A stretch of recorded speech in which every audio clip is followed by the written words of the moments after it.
So, I think I've already heard from two of you at least. Okay. I was going to ask which one of the beers that you make are your favorite. Well, now I know yours is a 6, yours is the Marianne. How about you two? How about Ryan and Emily? Well, my favorite used to be the IPA, but now my favorite is the Marianne. In fact, I celebrated my 25th birthday a few weeks ago. Oh, birthday? What birthday did you celebrate again? With the Marianne. Which birthday was it? Her 25th. Leave her alone. I celebrated my 25th birthday with the Marianne. Her 12th birthday. No, that's ridiculous. 12th birthday. Marianne's Anyway. been my favorite ever since. But, I mean, I've done some of my own market research with the Marianne and some of my fellow yoga instructors and yogis, and it has been very, very well received. And then now we're back to Ryan's favorite out of them. So my favorite out of kind of what we make currently, it's tough, right? I mean, because obviously being a part of this, you like what we produce, and we want everybody, and especially for me, I have a wide range of flavors that I like, depending on the mood that I'm in. Kind of like, well, it's this, I want this, it's that, I want that. But I gotta say that right now, and honestly, I think my Marianne is kind of the one that I like that flavor. I like the kind of the different spices to it, the kind of kick to it, the different type of approach that we've gone with it. It's something that you can't really find in more of a true mainstream approach. Alright, so then you guys have kind of touched on this a little bit, but so what has been the response from people who you've had try all the beers? I mean, you don't have to focus on one specific beer, but just in general, what has the response been from people, and what kind of reactions are they getting? It's been great. I mean, especially when we've gotten closer to kind of where we're trying to be from a production standpoint, as far as getting that recipe that actually makes sense. I mean, obviously with here we do a lot of test batches. We try to refine our recipes. We try to find that niche that we want to fall into, right? So along the way, a lot of people have tried different types of products that we've had. One of the best things that we've kind of come across is people like beer. They understand. What? Imagine that. Yeah, shocker. People like beer. But really, people do like beer. When people taste the 6, they like the 6. They taste the Marianne, they're kind of like, huh, I like this. It's that kind of like shock, like, what is this? When they taste the porter, they're like, wow, this is a nice, almost in some cases, a sessionable porter. We love people's opinions, and we refine those based off what we hear back from the masses, because again, that truly drives where we're going. I was trying to remember which article I was reading online, but I was reading that at one point you guys were trying to decide between contract brewing and purchasing your own brewery site and own equipment and all that. So in another article I read, it sounded like you were leaning more towards the back. We are looking towards establish ourselves in the 612 area code in Minneapolis. We're not looking to contract brew. We would like to open a facility here in the next 8 to 18 months. That's what we're looking for. Okay. Are you getting to a point where you're zoning in on a specific area or a specific site or anything like that? Or are you still too far off to even? We are looking at multiple areas within the 612 area. I guess that's the best way to look at it. Yeah, very political. No, it's true. It's true. Because you know what? Let's be honest. If it's southwest, if it's uptown where we're at right now, if it's north, if it's northeast, if it's Hiawatha, Powderhorn. I don't give a shit. I want to be. You just want to be in Minneapolis. Have you guys gotten any help or advice from any of the other local breweries? Want to tackle this one? No.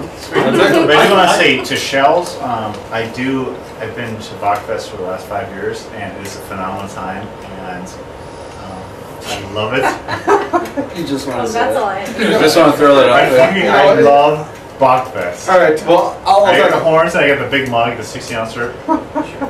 I'll take this one. You let the poker warm up the beer? Yes. Yes. Yeah. I'll make this nice and quick for you, Nick. We as a collective have reached out to every brewery in Minnesota. Every brewery. Everyone. Every brewery we've reached out to them to talk to about either partnering or just get their feedback. And while we haven't got warm responses from everybody, we've gotten responses from everybody. And we've even had the chance to sit down and have a lunch with multiple owners and brewers on the breweries here in Minneapolis, or in Minnesota for that matter. it's an amazing community that we're being a part of, and that's what makes me even more excited to be here. Is make you more confident. What's really cool too about the beer industry here is that you can always call up another brewery in Minnesota or even Wisconsin and ask them a question, where did you get this, where did you get that, and they're always your best friend. You're right. This is one of those industries where your competitor is not your enemy, it's your friend. You know what, someone once told me when we were meeting with them, and I said, does Minnesota have room for more breweries? And they said, absolutely it does. Because guess what? When you become successful, I become more successful. Mm-hmm. And the guy above me becomes more successful. Yep. And that's what it is. It's not, I'm not competing against you. We're complementing each other. No, this one I think I know the obvious answer to already, but I just figured I'd ask it because it's recent events, recent news. Oh, yeah. But are you guys excited about the change to the Minneapolis City ordinance? About the growler sale? Oh yeah, that's a great ordinance. Libby, would you like to explain that? Yeah, no, but actually it's great for us. Thanks, Joe. Appreciate it. No, it's great for us because, I mean, when opening up a brewery within, obviously, the Minneapolis area, it allows us to sell then growlers, which is great. And it's one more way for us to build a community and kind of build, the connection with our relationship, our consumers. Absolutely. And which is great about this. I mean, it's not about. I mean, was this going to stop us whether it passed or not? No, it wasn't going to stop us. But what it does is it allows us to have one-to-one with our consumers. Best thing about it also, it's a face-to-face interaction that we have with our customers. That's it. Okay, now I'm going to get to a couple more fun questions. Well, the first one is probably one that you guys get asked a lot, I would think. Well, look at that. See? I hope that got caught on camera. What was that? You'll see it when you watch it on the vlog. All right. I hate this team. So, okay, come on. I want a quick from you guys. Go, I want a quick from you guys is, do you have a favorite beer or a favorite? I know I can't rule it down to a favorite beer. I could maybe, if someone forced me, do a favorite style. So I'll give you option favorite beer or favorite style. Go. I drink local. That's it. Just local? Local. Okay. Oktoberfest. Oktoberfest. Aside from 612 Brew, obviously, since it's free in my house. It'll always be free to you. I love to say Saison in order at hey, the bar. That's my style. That's why I go for. Sorry. That's impressive because I just recently kind of got into the whole thing. I'm more of a wheat guy. So. Wheat? So what's your answer? So are you saying Hefeweizen? Yes. You're saying American I'm wheat? thinking Hefeweizen. So, another question that I like to ask a lot of people is, a lot of craft beer drinkers is what I should say, was there a gateway beer? One that really opened your eyes and made you go, holy crap, I didn't know beer could taste like this and that could go beyond what I didn't, So we're going to do kind of the same thing. I'll start, one for each of you. Now I'll keep it simple. I mean, I keeping it local. It's Surly. The Furious kind of opened my eyes to a lot of things that I didn't realize. I mean, it was a great product, and that's it. Oh, that's a good. I like that question a lot. It would probably actually be Oktoberfest. Because I enjoy, celebrating the seasons. Was kind of the first seasonal beer that brought me over from my regular Golden Draft Lights of college to let's try something else. I think it was probably an Oktoberfest. Show us Fire Brick. Love it. Fire Rick did it for you? Victor's ESP, no question. Sweet. All right. Now, I've never asked anybody this one, but I thought I'd throw it in there just to see. Yeah, the mix-up question. Yes. Thanks, Nick. Do any of you regularly drink, or not? You don't even have to regularly drink it, I guess. Is there a beer that you enjoy that you would consider a guilty pleasure because maybe you might want to hide it in the shadows away from the other craft beer drinkers? Corona? Okay. Bud Light Lime. Shut the Bud Light Lime. It's That's pretty good. See, everybody has. It comes in cans. You bring it on a kayak. Okay. But I have to say too, I still love the High Life. I still love that. I'm a Liney's Honey Weiss with 2 lemons. You gotta fruit your beer. There you Oh, go. Robert, you don't have one? I don't. Sorry, Like, That's okay. I'm sorry, my go-to If you beer. don't, then- Yes, I'll bring Gold over Bond. No, some on the line. then it's I'll- primo. It's, I can- it's I- primo. okay. I mean, if I'm gonna, I mean, again, it's local, but it's primo. I mean, that's my adjunct lager that I like. The one for me, I want to throw this in there quick. I actually have one. I think a lot of people don't know that. That's kind of goes right along with yours. Is Sunset Wheat for me.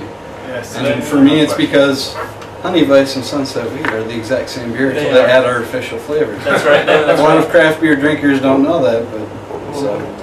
All right, we're running low on time here, so we'll go to the final question, and that would be: do you guys have any inkling at all as to when you might get 612 Brew in liquor stores or in bars?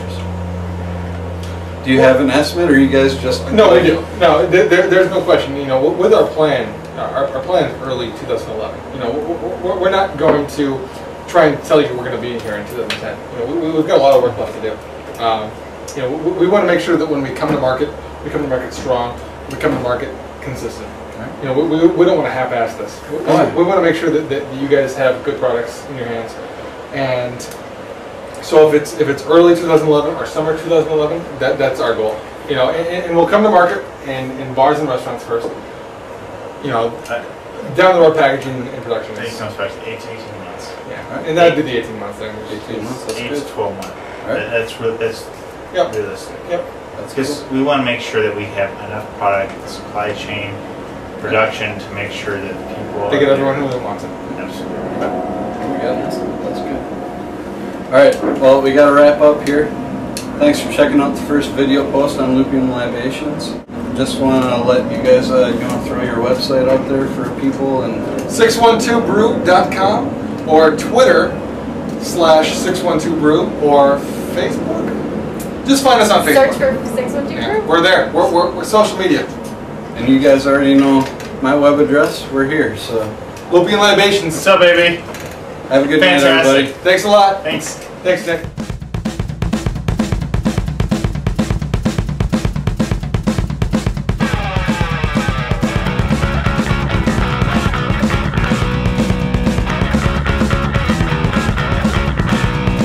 Scar the night and brand the day, ignoring all when we're afraid. You always want what cannot be on the wings of thought to keep us free.